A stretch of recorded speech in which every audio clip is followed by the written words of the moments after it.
Hi, I'm Prey. And I'm a 16-year-old who won Best Delegate at Harvard MUN this year. That means I've got to find a better location for this camera. What's even more interesting is that it is my second ever MUN, and in the first one, I won nothing. And 1 year later, I won the highest possible award in the most prestigious MUN on this side of the world. I figured out the secret formula, Which you will know too if you watch this whole video through. Before you try to win an MUN, you need to understand what an MUN is at its core. Skip to the timestamp on screen if you think you're a well-seasoned MUNer who understands the basics well. An MUN is essentially just a simulation of a lot of kids pretending to be representatives of a country, and they're called delegates.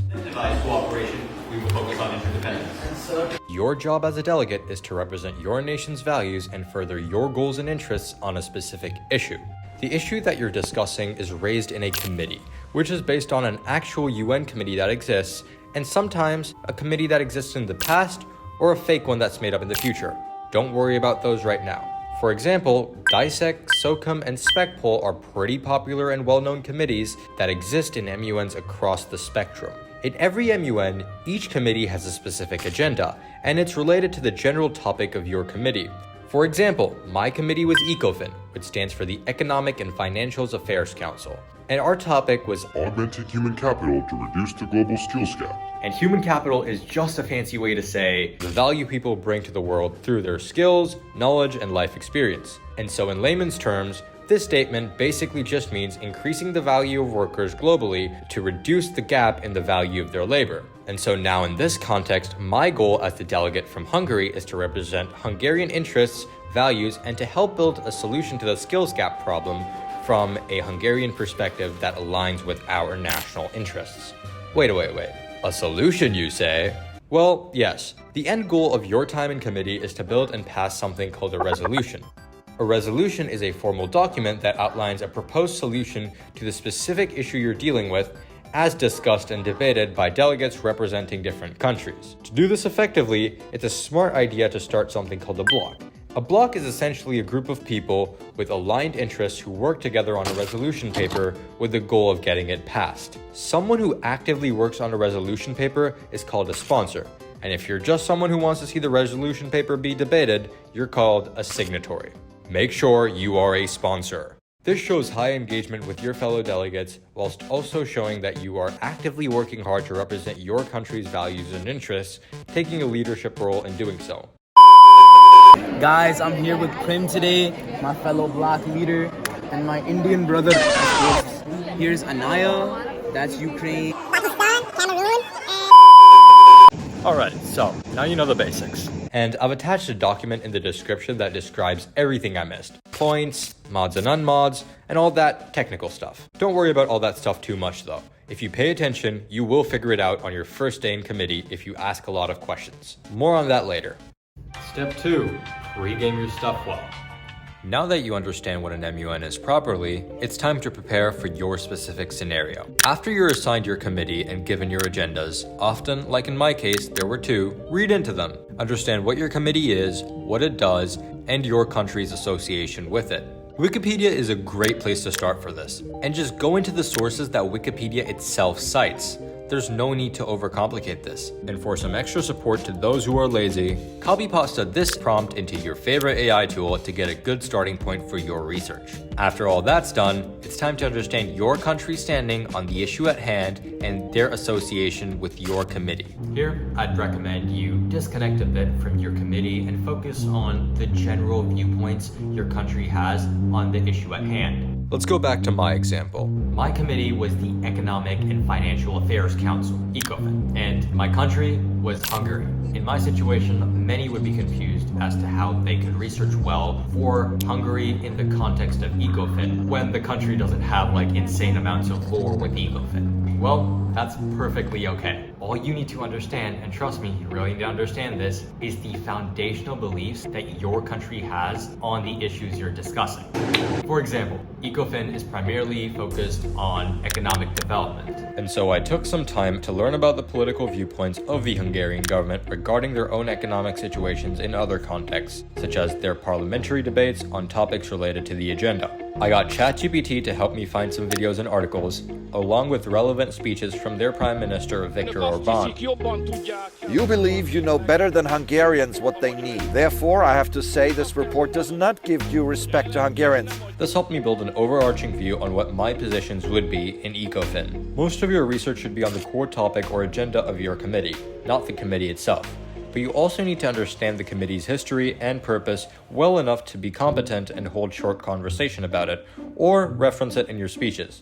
That's what the Wikipedia research was for. Because you want to avoid a Ted Cruz style moment where you have a very strong opinion on something, but don't know its basic facts. How many people live in Iran, by the way?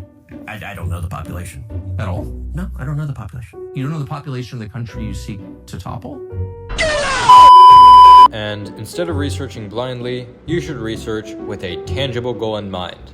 Step 3. Your position paper. Your position paper is your first ever tangible piece of research. It's meant to distill your core beliefs on the agenda of your committee. And by you, I mean your country. Never forget, at an MUN, you are a personification of your country. And it's not that hard to write a good position paper if you did step 2 well. I personally did steps 2 and 3 at the same time, making points as I researched and weaving those bullet points to create a solid narrative. One thing to keep in mind is that you are telling a story with your position paper. You are telling a narrative of your country. Because no matter what you're writing and what format you're writing in, it's all storytelling. This is a skill that is very useful in writing any opinion-based paper and will come useful in life generally. Use the format on screen for your structure. It's the structure I used and it's pretty solid. For language and narrative building, I've attached the actual position paper I used, this Harvard MUN, down below in the description. Congratulations! If you did these 3 steps well, your first arc to victory is complete. Now, it's time to maximize your chances of winning an award.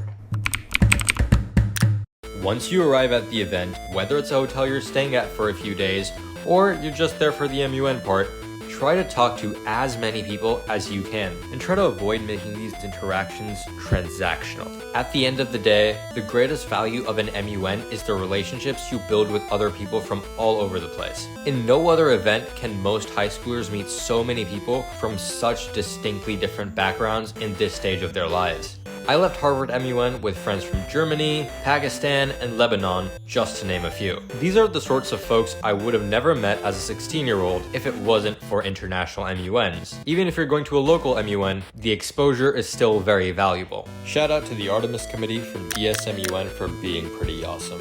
Have genuine conversations, ask a lot of questions, and socialize. If someone happens to be in your committee, that's great, because you already have warm relationships before the first committee session. And even if you meet the folks that aren't in your committee, someone from their school maybe, or their delegation, so make sure to leverage those mutuals when you're in committee. This is most important before your first committee session. You know, maybe I should clear the clutter.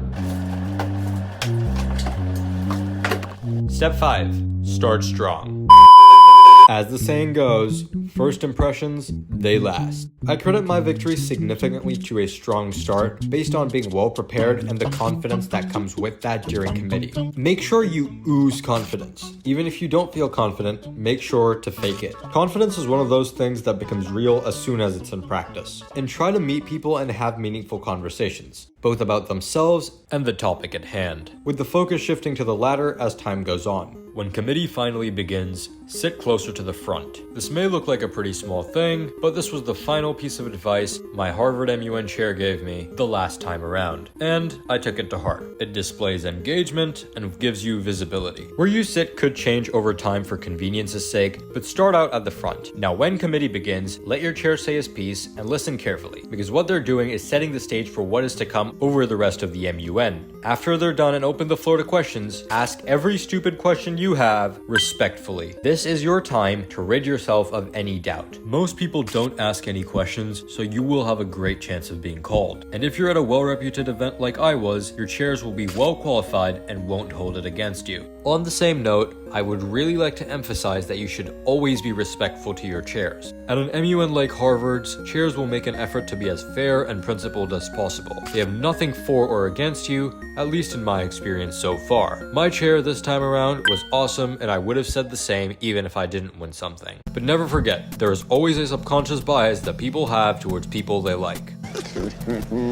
And this is generally something to note for life. This is probably the step that is most rooted in my personal Harvard MUN experience, so keep that in mind. Step 5.5, GSLmaxxing and questions. Great, you've done everything right so far. You did your research, wrote your paper, networked, and made sure you have a good impression on your fellow delegates and chairs. Now it's time to shine with the one and only truly equal speaking time you have, your GSL. Make sure you have a strong GSL. Relevant, to the point, using proper terminology like referring to yourself as the delegate of whatever country you are, and most importantly, being confident. I personally did not memorize my GSL. I never memorize speeches. If you do memorize speeches, you don't actually know what you're saying at the moment, and if you mess something up, your speech goes off the rails. What I like to do is write down the points I'd like to make in bullets, and I have a loose structure in mind as to how I'd like to go about articulating them. And once I understand what I want to say, I go on stage and articulate it within that rough structural framework. It could be PEA, a storytelling style narrative, or you just stating a bunch of points in a logical order. Make sure your points incorporate your research, understanding of the topic, committee, and country, and have a decent vocabulary. But don't go overboard with fancy terms unless it's relevant. Clarity is key, and never use words you do not understand. This is your one guaranteed shot at making a strong impression.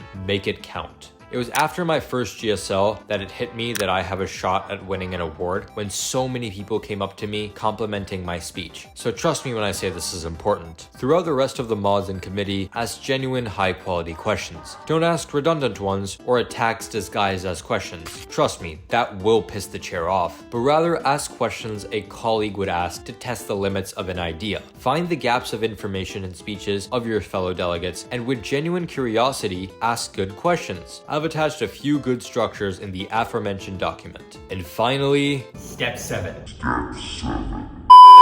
Step 6. Immerse, engage, and have a shit ton of fun. As committee goes on, immerse yourself in that character you're playing. Become a collaborative and trustworthy partner as you would be in the real world. Hopefully that is the case. If you prepare yourself to the best of your ability and put yourself out there to engage and immerse yourself and do that constantly, you will always be in a perpetual state of growth and you'll be learning from your mistakes. And I promise you, one day a good chair will recognize that and give you the award you want.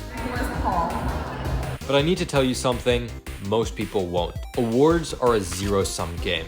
Everybody cannot win one, and if they did, it would have no value. You have to be better than other people in certain areas. Acknowledge this fact, but don't let it cloud your entire experience. Awards are cool, and I'm extremely grateful and equally proud of myself to have gotten one. But at the end of the day, it is the experiences I had and the folks I met that made up the vast proportion of the value of attending Harvard MUN for me. Hey!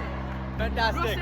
Ever since I was a little kid, I've been praised and antagonized for my public speaking, writing, and passion for issues most are apathetic about.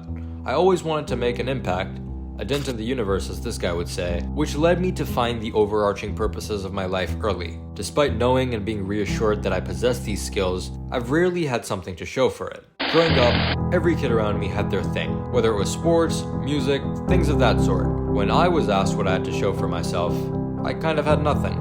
Society values zero-sum games and hierarchies exponentially more than intangibles. I had to find a zero-sum game where someone of my abilities could also mean something. MUN was my zero-sum game. It gave me the opportunity to legitimize and prove that my strengths could translate to something tangible and meaningful. MUNs are a great platform for kids like myself to work and learn the fundamental skills that would allow them to make real change in the world, maximizing their impact in this multiplayer co-op known as human civilization. Like all of humanity before you, you are not bound to an unchangeable outcome, whether that's your history with awards or something else. I changed my outcomes, and you can too.